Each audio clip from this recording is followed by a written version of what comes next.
Voilà, le cinéma parlant avec Lynn Toubiana. Lynn, bonjour. Bonjour Lise. Alors ce matin, nous avons une invitée dont on parle beaucoup en ce moment dans les médias. Le film sort aujourd'hui. Il s'agit de Lise Akoka pour son film Les Pires. Bonjour. Bonjour.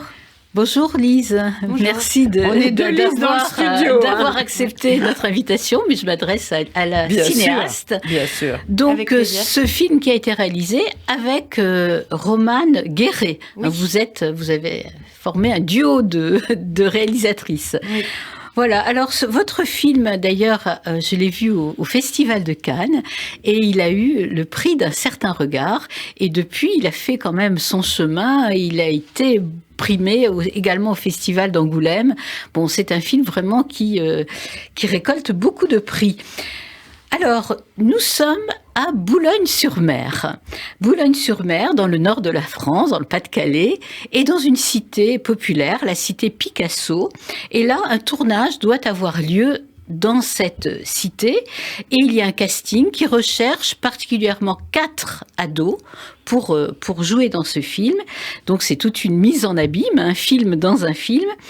Et là, on choisit non pas les meilleurs acteurs, mais les pires. Alors, dites-nous tout de suite ce que signifient les pires. Alors, donc c'est les pires au regard de leur quartier, de l'école dans laquelle ils ont fait leur scolarité, mais en tout cas pour le monde du cinéma, ils vont être les élus, les héros. Et donc c'est comment des enfants qui sont considérés comme les pires dans leur environnement peuvent devenir, le temps d'une expérience, de cette parenthèse qu'est ce tournage de film, peuvent devenir les héros d'un film. Oui. Alors, vous avez été directrice de casting et votre collègue aussi, Romane Guéret. Oui. Alors, comment vous pratiquez ce casting dit sauvage ? Alors, effectivement, on était toutes les deux directrices de casting avant de devenir réalisatrices et c'est comme ça qu'on s'est rencontrées. Donc, on faisait beaucoup de casting sauvage. Ce qu'on appelle le casting sauvage, c'est proposer à des enfants qui n'ont pas émis le désir de faire du cinéma, de venir passer un casting et puis, si ça fonctionne, plusieurs castings et puis ensuite d'être pris pour le film en question. Donc, pour ça, on va rencontrer plein d'enfants dans des écoles, des collèges, des lycées, dans la rue, dans des parcs, dans des activités extrascolaires, voilà, dans tout un tas d'endroits dans lesquels on peut croiser les enfants qu'on cherche. Donc, parfois, il y a des recherches spécifiques. Par exemple, on cherche un petit garçon pour jouer au foot dans un film. On va parcourir tous les stades de foot pendant des mois. Donc, c'est aussi ça qui est intéressant, c'est que c'est des immersions dans des mondes, dans des milieux parfois dans lesquels on n'aurait pas mis les pieds autrement. Et voilà, on s'est rencontrés comme ça avec Romane et on faisait le casting d'un film d'un autre réalisateur pour lequel on a été envoyés toutes les deux dans le Nord, qui a été l'impulsion pour l'écriture de notre premier court-métrage. Oui, et en fait, ce film-là, Les Pires, est en prolongation avec La Chasse Royale, un court-métrage. Oui, avec un premier court-métrage qui raconte le casting sauvage d'une jeune fille dans un quartier de Valenciennes. Et voilà, on a voulu poursuivre ce travail-là et cette réflexion-là avec l'écriture des Pires qui raconte non plus seulement le moment du casting, mais aussi tout le tournage qui en découle.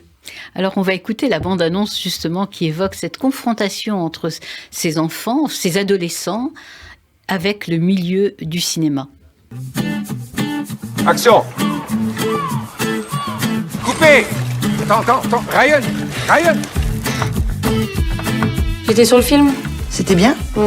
Trop bien. Le film où il montre que des casasses là. Pourquoi tu dis ça, wesh? T'es payé pourquoi? Pour tourner dans le film, cousine. Monsieur, prenez le sac. Il vomit sur commande, je vous jure. Fais gaffe quand tu discutes et que j'ai pas éteint ton micro parce que j'entends tout. Insultez-vous avec vos propres mots. Un clochard. Tu fais quoi là?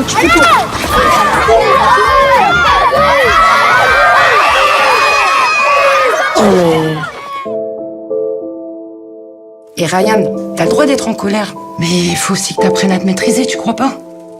Et je préfère une enfance dans la street que dans un... Bah tu sais, avec les associations, on fait un boulot au quotidien pour que l'image du quartier elle change. Mais en fait, ce que vous faites là, bah ça stigmatise. Pourquoi vous n'avez pas pris des vrais acteurs? Je sais pas si vous vous rendez compte, mais ils ont été choisis parmi des centaines et des centaines d'autres enfants. Et c'est un film pour la télé ou le cinéma? Pour le cinéma. Ah, on va travailler la scène de cul cet après-midi avec Lily, ma petite Sleepy. C'est vulgaire, hein. J'espère que tu parles pas comme ça à l'école, hein, je te le dis. Concentrez-vous. T'es vraiment doué. T'es pas donné à tout le monde de jouer comme ça. Je suis une star, moi.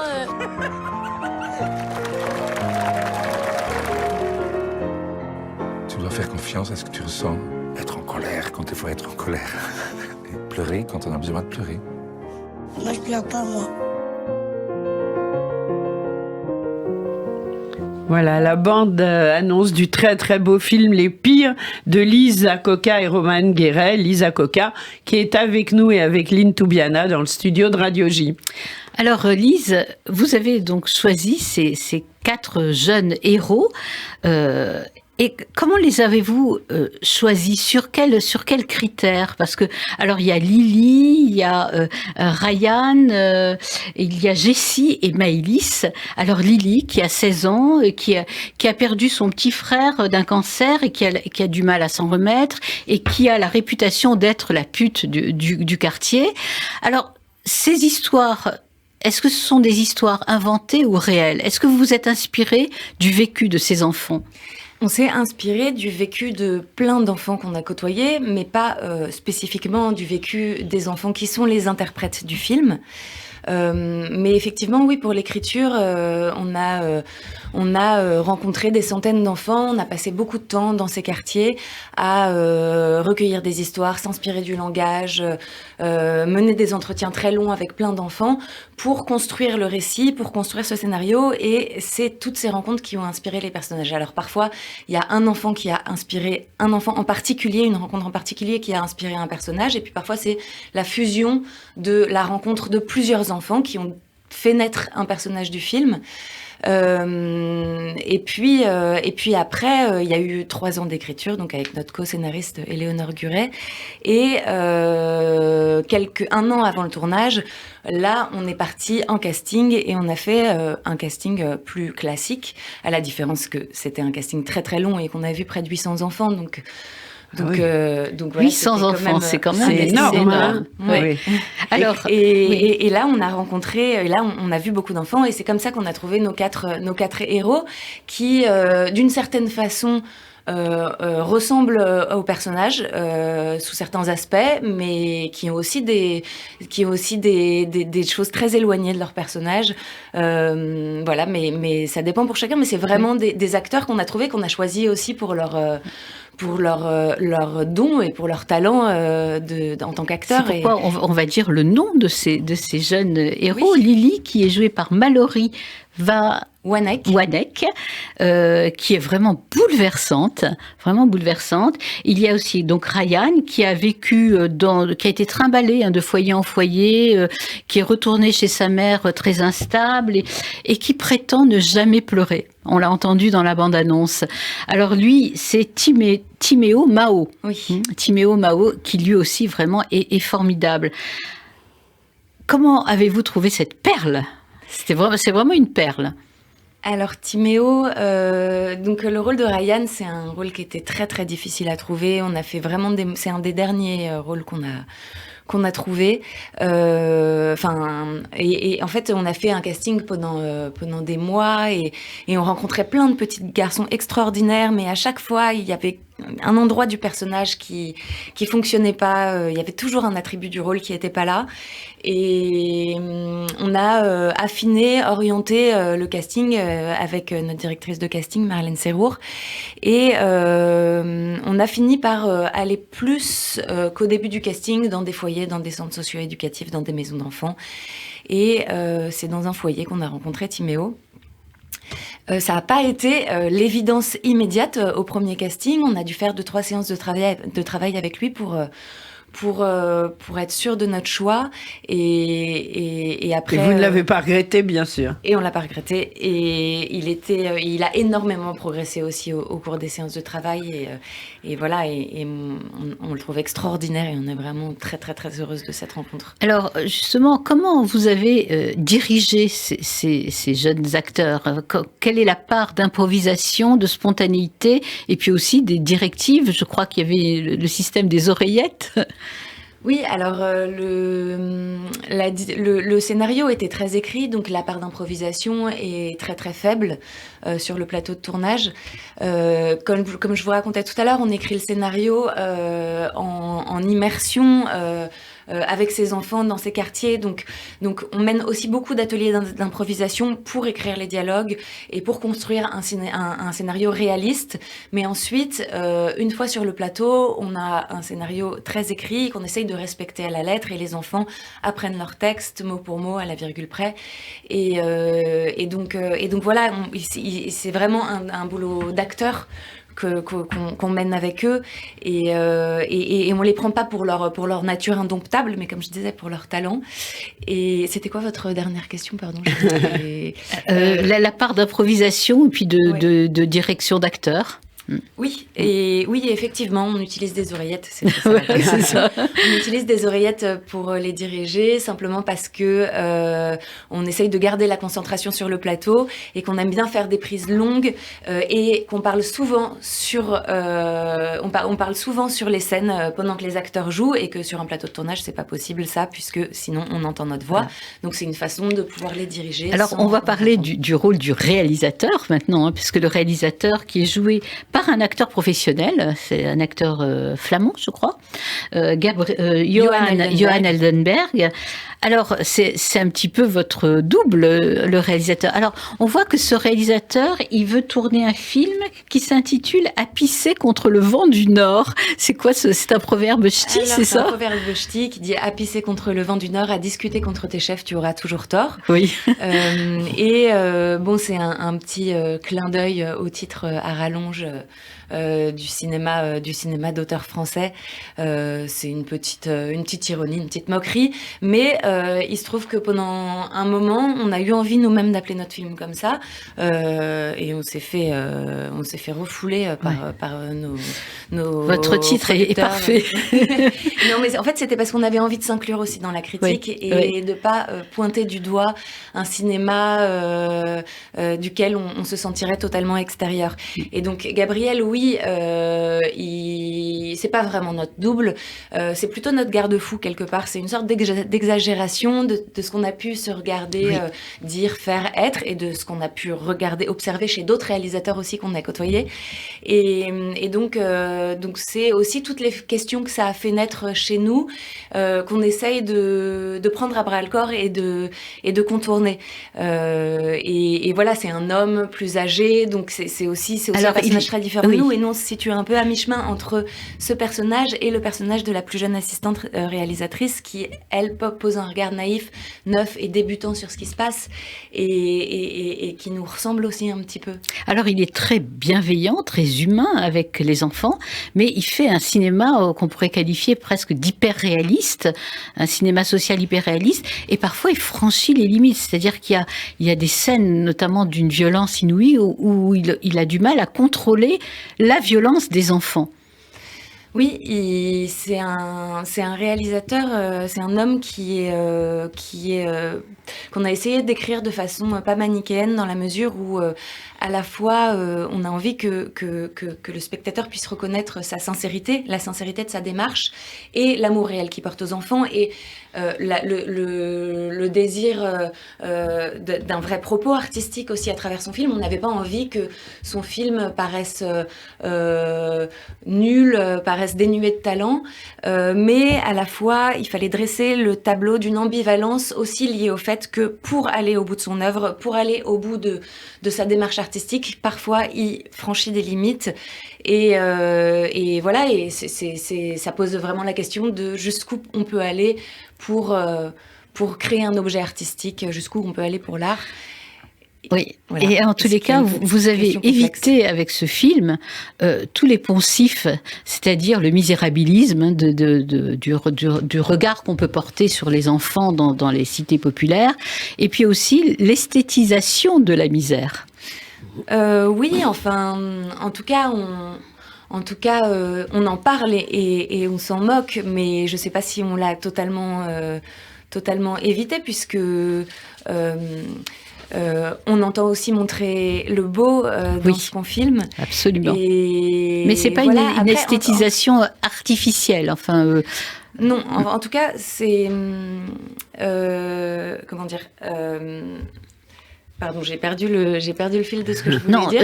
Mais montrer le beau, vous le montrez à travers la beauté des visages de ces enfants, parce qu'il faut savoir que ce film a été beaucoup tourné caméra à l'épaule, à hauteur des visages. C'est-à-dire que c'est pas un film sur... ce que je voulais dire, c'est que c'est pas un film sur les conditions sociales difficiles de ces quartiers, sur les conditions difficiles, sur les histoires difficiles de ces enfants. C'est avant tout un film sur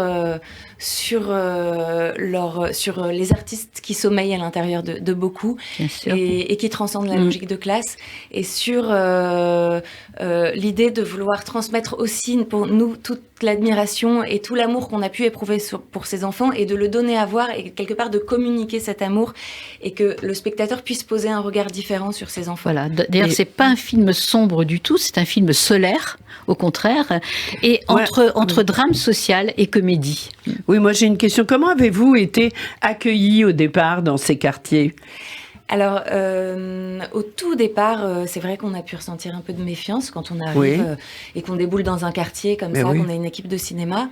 Et c'est une méfiance qui est liée à la représentation souvent qui est faite de ces quartiers, et qui peut poser la question de est-ce que quand on arrive comme ça dans un quartier pour faire un film qui traite de la violence et de la précarité dans laquelle ces enfants vivent, est-ce qu'on renforce les stéréotypes, ou alors est-ce qu'au contraire on laisse entendre une parole trop souvent tue? Et en fait, on a essayé de vraiment beaucoup inclure les habitants de ce quartier dans la fabrication de ce film à plusieurs niveaux, que ce soit en régie. On a tourné dans les appartements, on a loué des appartements aux gens pour tourner dedans. On a fait jouer aussi des adultes du quartier pour jouer les seconds rôles du film. Donc c'était très participatif aussi, et au fur et à mesure, on a senti qu'ils nous faisaient confiance, et puis aussi qu'on a tissé des liens très forts avec eux, très forts et très... Vous êtes encore en contact avec eux? Et donc, on est encore en contact avec Ce que je voulais dire, c'est qu'il faut souvent les accompagner après le film, parce que ces enfants qui ont connu ce miracle de la réussite d'un film, après, ils risqueraient de sombrer. Alors juste pour finir, on a fait cette projection à Boulogne-sur-Mer, et c'était une projection très émouvante, et tous les habitants du quartier étaient très heureux de l'image qui était montrée d'eux, donc ça a été un énorme soulagement pour nous.